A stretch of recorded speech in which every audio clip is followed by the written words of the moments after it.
કઈ રીતે જાણું? એ તમારા ગુણને રૂપને ન જાનંતી ગુણારૂપમ. તો હું તો એક મૂઢ છું. એટલે પરમાત્માની માયા એવી છે કે એના જો એક સંત અને એક ભગવંત, એક સંતને ઓળખવું કઠિન થાય છે. સંતોની વિશેષતા શું છે? કોઈ દંભ કરે, નાટક કરે એ વાત જુદી છે. હા, અને હું તો ક્યારેય સ્વીકારું નહીં. હા, મેં તો ઘણી વાર કહ્યું છે કે પોતે દંભ કરવો નહીં અને કોઈના દંભને સ્વીકારવો નહીં તો એમાં ઘણી વખત છેતરાવાનો વારો આવે. કોઈના દંભને આપણે સ્વીકારી લઈએ, કોઈ નાટક કરતો હોય ને આપણે સ્વીકારી લઈએ તો પાછું પોતાને પણ સાવધાન રહેવું કે ક્યાંક આપણાથી જે નથી એ દેખાડવાનો આપણાથી પ્રયાસ નથી થયો ને. બસ આપણે જે નથી એ આપણે દેખાડવાનો, બતાવવાનો પ્રયાસ નથી કર્યો. એટલે સંતોનું એક લક્ષણ છે. તો ઘણા બધા લક્ષણ, પણ એમાં એક લક્ષણ પ્રભાવને છુપાવે અને સ્વભાવમાં જીવે. એ આપણને આપણા જેવા જ લાગે સ્વભાવ, પણ એનો પ્રભાવ કેટલો છે, એ શું કરી શકે, એનું સામર્થ્ય કેટલું છે, એ છુપાવી દે.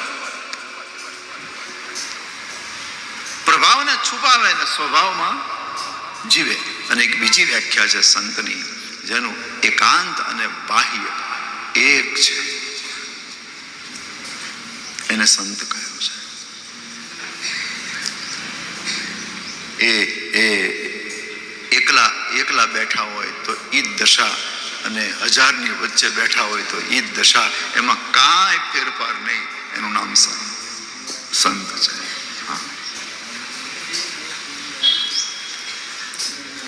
આ સંતોનો અને સંતોનો મહિમા છે, જે પોતાના પ્રભાવને છુપાવી દે, સ્વભાવમાં જીવે. આપણને એમ લાગે આપણા જેવા જ છે. પધારો બાબજી, પધારો પધારો. વાહ, બહુ સારું.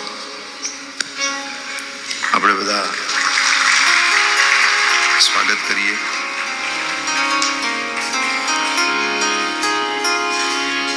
શાંતિરામ બાપુ, શાંતિરામ બાપુ. હા, આપણા વડિયાવીર, આપણા શાંતિગીરી બાપુ અહીંયા. હા, પધારો પધારો, ઉપર લઈ આવો બાપુને. બાપુ આવો.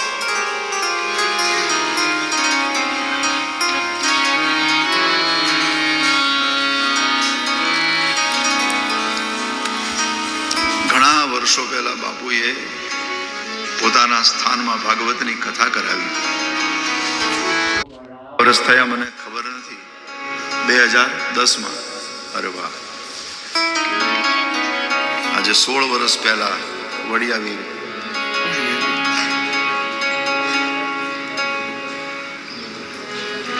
બાપુ પધારો.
ખાવા પધારે એ તો યજમાન પરિવારનું, આ મંડપનું, શ્રોતાઓનું, વક્તાઓનું આ સદભાગ્ય માનવામાં આવે છે.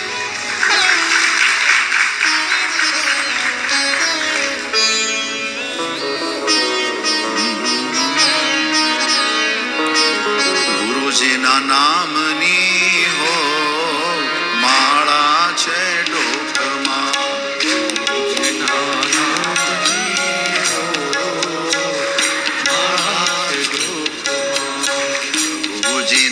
નામની હો માળા છે ડોકમાં, ગુરુજીના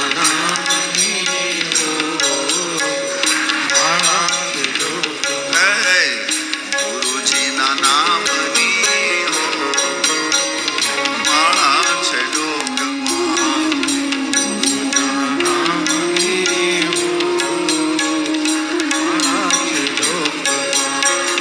ખોટું બોલાય નહીં, ખોટું લેવાય નહીં, ખોટું બોલાય નહીં, ખોટું લેવાય નહીં, ખોટું બોલાય નહીં, ખોટું લેવાય નહીં, ખોટું બોલાય નહીં, ખોટું લેવાય નહીં, ચલાય નહીં હો માળા છે ડોકમાં,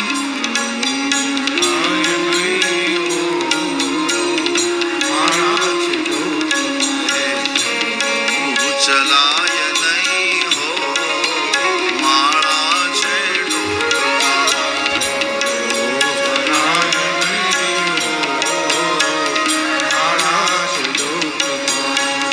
ગુરુજીના નામની હો માળા છે ડોકમાં, ગુરુજીના નામની હો માળા છે ડોકમાં.